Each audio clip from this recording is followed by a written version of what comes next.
우리 다 같이 사도신경으로 우리의 신앙을 고백하도록 하겠습니다. 나는 전능하신 아버지 하나님, 천지의 창조주를 믿습니다. 나는 그의 유일하신 아들, 우리 주 예수 그리스도를 믿습니다. 그는 성령으로 잉태되어 동정녀 마리아에게서 나시고 본디오 빌라도에게 고난을 받아 십자가에 못 박혀 죽으시고 장사된 지 사흘 만에 죽은 자 가운데서 다시 살아나셨으며 하늘에 오르시어 전능하신 아버지 하나님 우편에 앉아 계시다가 거기로부터 살아있는 자와 죽은 자를 심판하러 오십니다. 나는 성령을 믿으며 거룩한 공교회와 성도의 교제와 죄를 용서받는 것과 몸의 부활과 영생을 믿습니다. 아멘. 오늘 우리에게 주시는 하나님의 말씀은 예레미야 32장 15절부터 18절까지 말씀입니다. 만군의 여호와 이스라엘의 하나님께서 이와 같이 말씀하시니라. 사람이 이 땅에서 집과 밭과 포도원을 다시 사게 되리라 하셨다 하니라. 내가 매매 증서를 네리야의 아들 바룩에게 넘겨준 뒤에 여호와께 기도하여 이르되 슬프도소이다. 주 여호와여, 주께서 큰 능력과 표심팔로 천지를 지으셨사오니 주에게는 할 수 없는 일이 없으시니이다. 주는 은혜를 천만인에게 베푸시며 아버지의 죄악을 그 후손의 품에 갚으시오니 크고 능력 있으신 하나님이시요 이름은 만군의 여호와시니이다. 아멘. 오늘 말씀의 제목은 믿음으로 순종하고 기도합시다. 믿음으로 순종하고 기도합시다 라는 제목으로 하나님의 말씀을 증거하도록 하겠습니다. 이스라엘 역사를 보면은 솔로몬 왕 이후에 남북으로 분열됩니다. 그래서 분열 왕국으로 200년의 역사를 이어갑니다. 그런데 북이스라엘이 아수르라는 강대국에 의해서 멸망하게 되죠. 그리고 남유다 나라가 역사를 이어가는데 136년의 역사를 이어갑니다. 남유다의 마지막 왕 하면 시드기야 왕입니다. 시드기야 왕은 11년을 통치했습니다. 10년 통치 때 있었던 일입니다. 바벨론이 침략을 했고 예루살렘을 둘러쌌습니다. 그때 하나님께서 예레미야 선지자에게 임하셔서 말씀합니다. 아나돗 땅을 사라. 아나돗 땅은 예레미야의 고향입니다. 그 고향 밭을 사라고 말씀합니다. 말이 안 되는 말씀이죠. 이해가 안 되죠. 납득이 안 되죠. 나라가 망한 건데 그 땅을 벌써 바벨론이 점령을 했는데 그 땅을 돈을 지불해서 사라는 것은 바보 같은 짓을 하라는 것입니다. 근데 예레미야는 하나님의 말씀에 순종해서 믿음으로 그 땅을 삽니다. 사랑하는 성도 여러분, 우리가 하나님의 말씀을 듣습니다. 하나님의 말씀을 읽습니다. 하나님의 말씀을 묵상합니다. 이 하나님의 말씀은 살아있습니다. 이 하나님의 말씀은 진리입니다. 그렇다면 이 말씀을 믿어야 합니다. 믿고 그 말씀에 순종을 해야 하는 것입니다. 내 생각으로는, 내 마음으로는 납득이 안 되고 이해가 안 되지만 상식적으로 맞지 않는 일이지만은 믿음이 있다면 행하게 되는 것입니다. 야고보서 2장 17절 말씀에 보면은 행함이 없는 믿음은 죽은 믿음이라고 했습니다. 믿음이 있으면은 여러분, 그 믿음이 살아있다면은 여러분, 그 믿음으로 행하게 돼 있는 것입니다.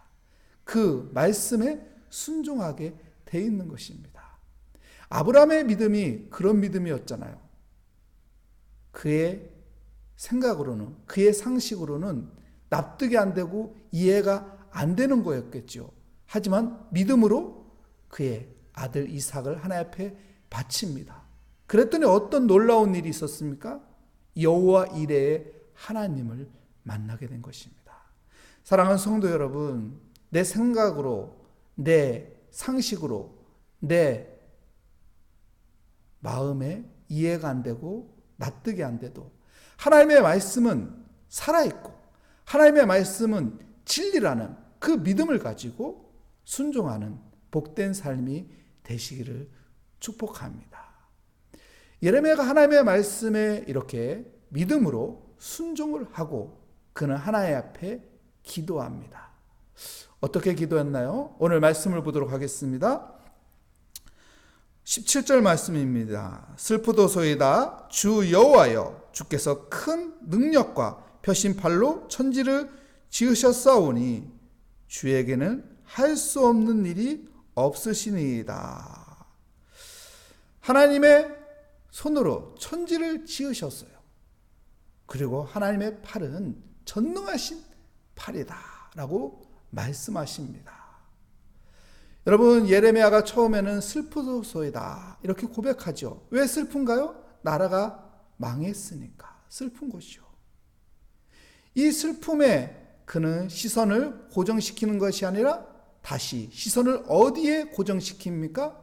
슬프지만, 절망스러운 상황이지만 나는 천지를 지으신 하나님께, 전능하신 하나님께 시선을 고정시킵니다. 이렇게 고백하는 거예요. 왜요? 절망스럽고 여러분 희망이 안 보이는 상황이지만 그 상황에 고정시키는 것이 아니라 그의 시선을 하나님께 고정시킵니다. 천지를 지으신 전능하신 하나님 앞에 고정합니다. 시선을 그렇게 하나님 앞에 고정하면 여러분 절망이 희망의 상황으로 바뀌게 되는 것입니다. 모든 것이 하나님의 손에 있기 때문에 그렇습니다. 역사의 주관자이신 하나님께서 모든 상황을 반전시켜 주기 때문에 그렇습니다. 우리도요, 여러분 하나님 앞에 이렇게 시선을 고정하고 기도하는 삶이 되시기 바랍니다. 우리의 삶이 절망스러울지라도 우리의 주어진 상황이 좌절밖에 안 느껴진다고 할지라도 여러분 그 속에서 우리의 시선을 하나님 앞에 고정시키시기 바랍니다. 천지를 지으신 전능하신 하나님 앞에 시선을 고정시키고 그 하나님 앞에 믿음으로 의지하며 기도하는, 하나님 앞에 맡기고 기도하는 믿음의 삶이 되시기를 축복합니다. 블레셋 나라가 이스라엘을 쳐들어왔습니다. 엄청나게 힘이 강한 골리앗이 눈앞에 있습니다. 이스라엘 백성들이 두려워합니다. 절망합니다. 좌절합니다. 이때 한 소년이 등장합니다. 그의 이름은 다윗이었습니다. 다윗이 골리앗에게 시선을 고정시키는 것이 아니라 만군의 여호와 하나님께 시선을 고정시킵니다. 그랬더니 어떻게 됩니까? 이 골리앗을 한 방에 쓰러뜨려요. 여러분 하나님께 시선을 고정시키기 바랍니다. 그러면 내 앞에 있는 이 골리앗을 하나님께서 한 방에 쓰러뜨리는 그 능력을 보여주실 것입니다.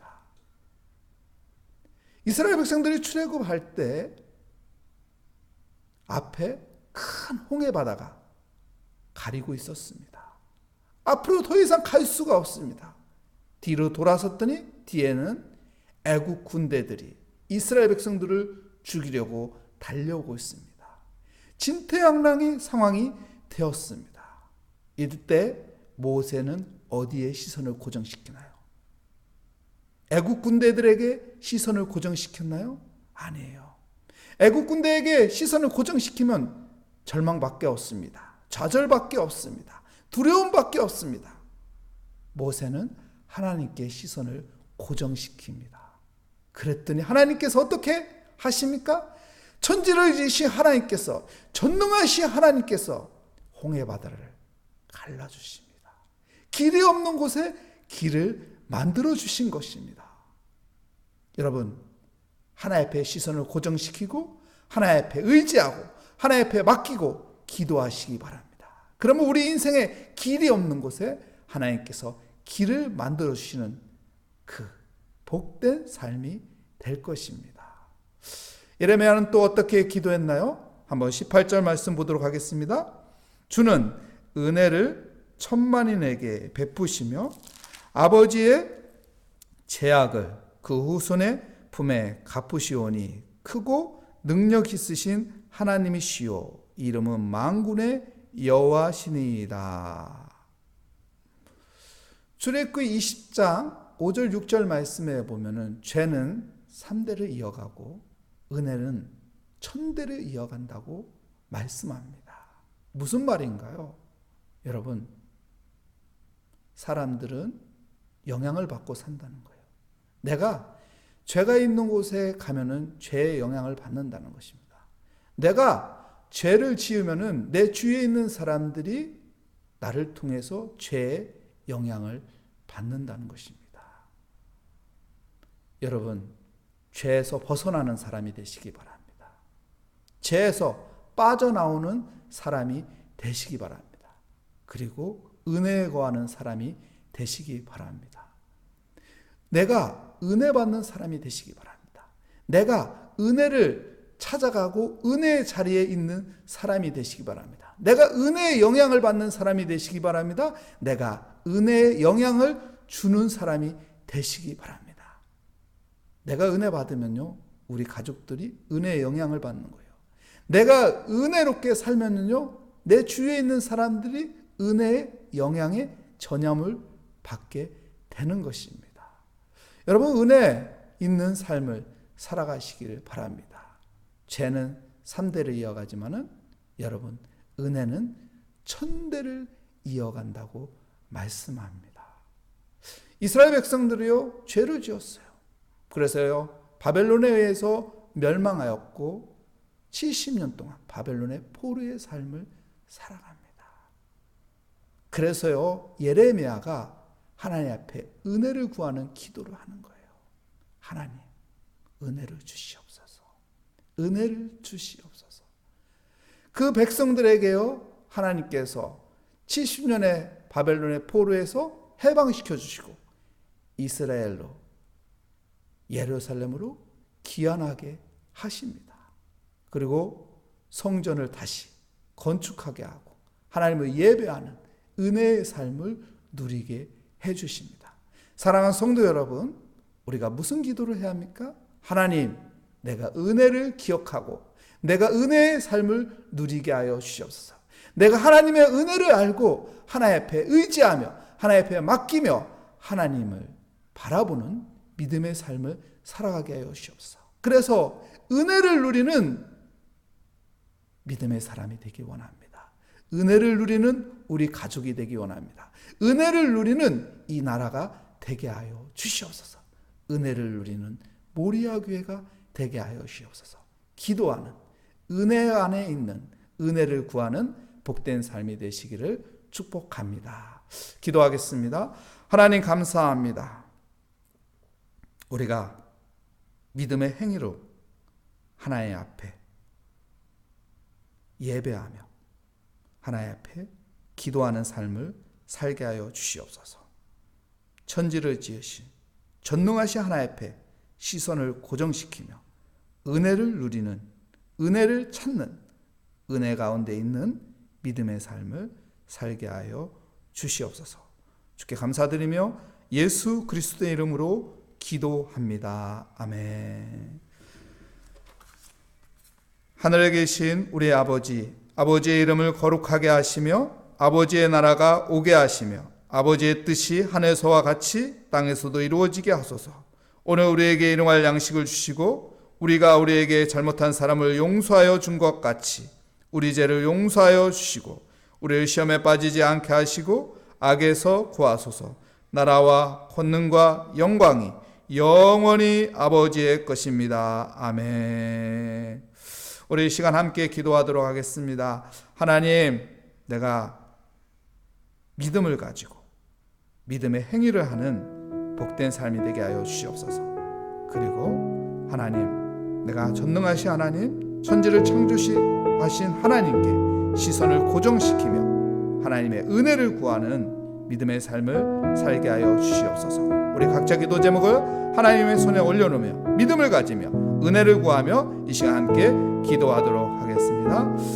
하나님 아버지, 주의 은혜 가운데 하나님 인도하여 주시니 감사합니다. 오늘 또 믿음으로 주 앞에 나왔습니다. 하나님의 말씀을 믿고 순종하며 따라가게 하여 주시고, 하나님 앞에서 하나님 믿음으로 기도하는 삶이 되게 하여 주시고, 우리의 시선이 전능하신 하나님, 천지를 창조하신 하나님께 시선을 고정시키며 그분께 모든 것을 맡기고 의지하며 기도하며 살아가게 하여 주시옵소서. 오늘도 하나님 앞에 은혜를 구하며 하나님 기도합니다. 우리 각자의 기도 제목 하나님 앞에 올려드리며